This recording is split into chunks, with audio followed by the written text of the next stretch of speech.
guess that's what you call an emotional wave of chapters.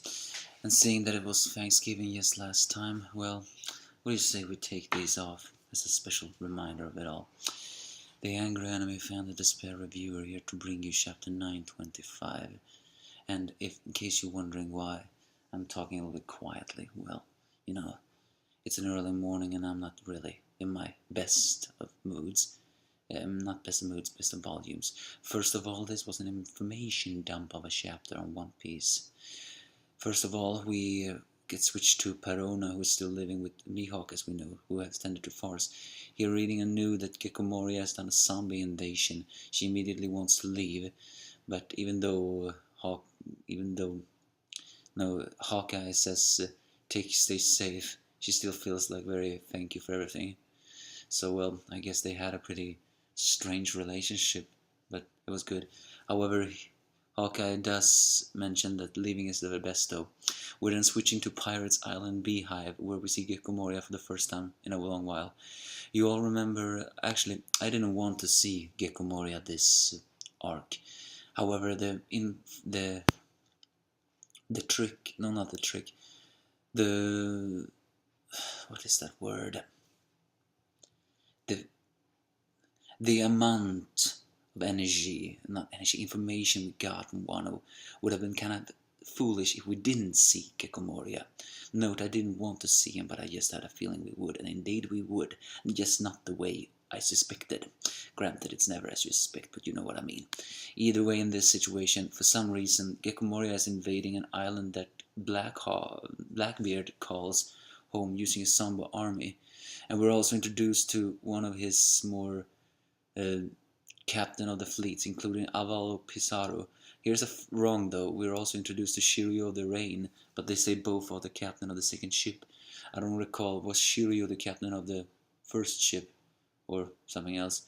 Either way, Absalom somehow got to this island and wanted information, but then suddenly Shiryu of the Rain appears, and when he would turn invisible. Well, it turns out that Absalom is dead, at least what we can presume is dead, because Devon, the only female member of the Blackbeard Pirates, Crescent Moon Hunter Catherine Devon, and captain of the sixth ship of the Blackbeard Pirates, has eaten a devil fruit called the Inu Inu no Mi Model Nine-Tailed Fox, a mythical sown fruit that allows her to turn on disguises similar to how a nine-tailed fox used to do in the ancient stories, so to speak. Well, I guess it makes only sense that she has eaten one. And yes, they killed Absalom and took his corpse and then his ability, which Shiryu of the Rain have now used. And in a way I find that quite okay. I mean, I never liked Absalom enough, not because he was such a sexual harasser, but more of the fact that, well, he just was not there.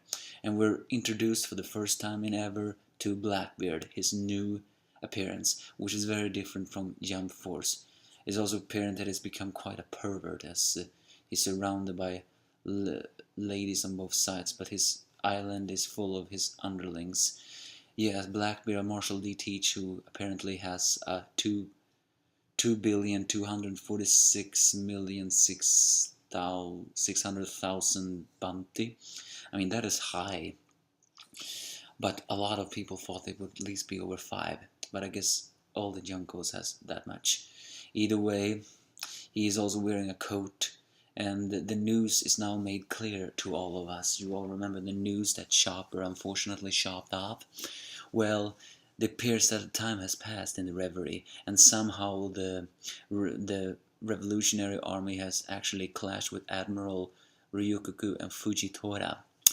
Then where is Kizaru? Is it possible that Kizaru went to Wano after all? I mean, the fact that 4 revolutionary commanders could clash with an admirals, that is very nice.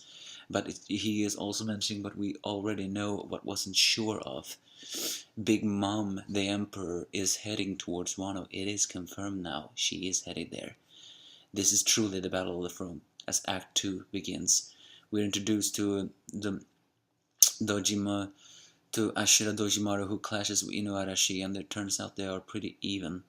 And Tama was luckily saved, although she is very worried about Luffy, but Despite being captured, Chopper assures her that he has recovery like a monster and a will that will not be broken. So, as Ashura walks off, he's getting shooed out by Kiku. However, he once again mentions how much different he is from the other so-called retainers. He admired Odin and served him, but he did not serve the Kosuke family, nor does he serve Momosuke, because he's also pointing out something very valuable.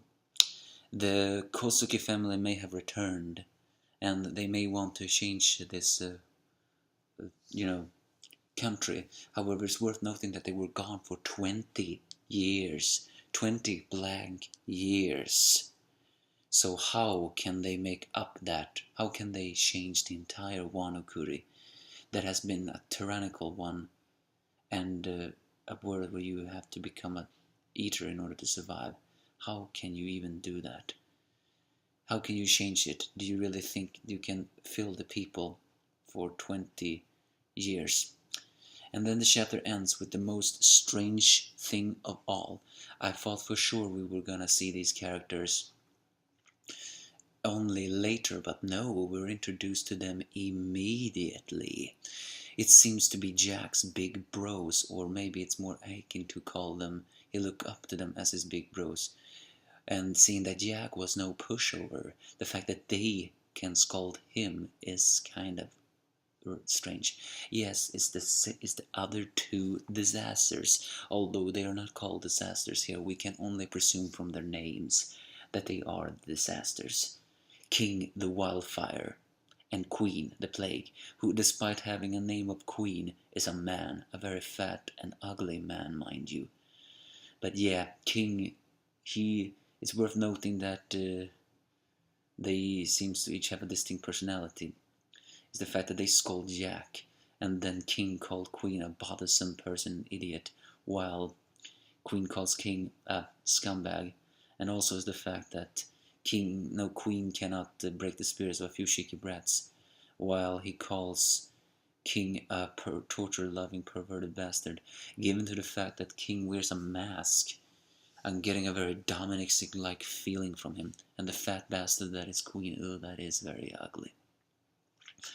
But yeah, these are the other calamities. And let me just tell you, King does not really look what I expected. Most of the fact that he seems to have a flaming hair. I thought for sure all of the calamities would have, ancient Soen devil fruits.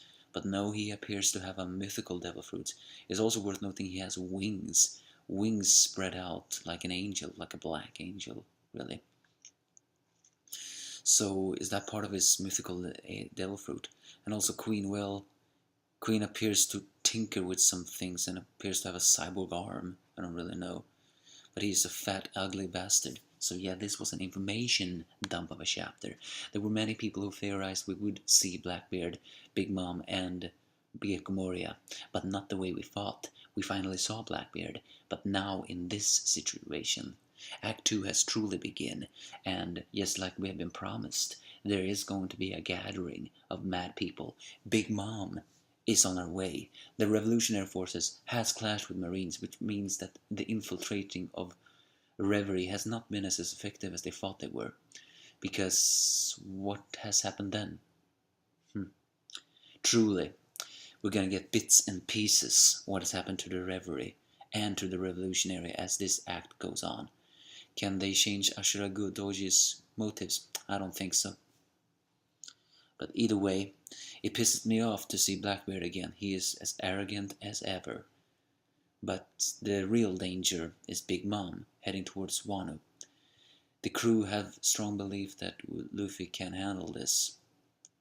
He just needs to get strong enough to see. Give me your thoughts if you have any.